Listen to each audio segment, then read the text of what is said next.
Samantala, mas mainam umano kung sa Mindanao na lamang idiniklara ni Pangulong Rodrigo Duterte ang State of National Emergency imbes na sa buong bansa. Ayon kay Senador Laila De Lima, maaaring questionin ng Korte Suprema ang katwiran ng pagsasailalim sa buong bansa ng state of lawless violence, gayong sa Mindanao lamang naganap ang mga insidenteng nakapaloob sa proklamasyon ng Pangulo. May report si Joy Gumatay via phone patch.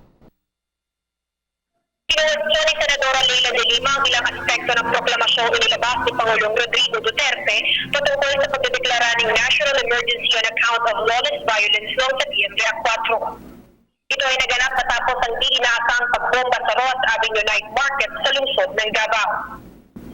Ayon sa mambabatas, bagaman sapat ang justification sa Proclamation No. 55 na nakasentro sa terorismo, mas katanggap-tanggap raw sana kung ito ay dineklara na lamang sa Mindanao imbis na sa buong bansa, gayong sa Mindanao lang naman naganap ang mga insidenteng binanggit sa naturang proklamasyon tulad ng pagbobomba, hostage-taking, highway robbery, pag-atake sa mga military outposts, gayon din ang pagpatay sa mga kinatawan ng media.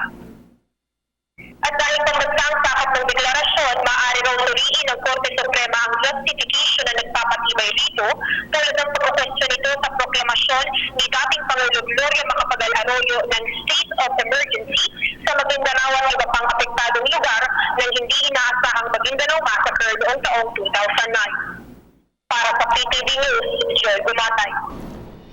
Maraming salamat, Joy Gumatay. Ako po si Cathy San Gabriel. Subscribe na sa PTV YouTube channel.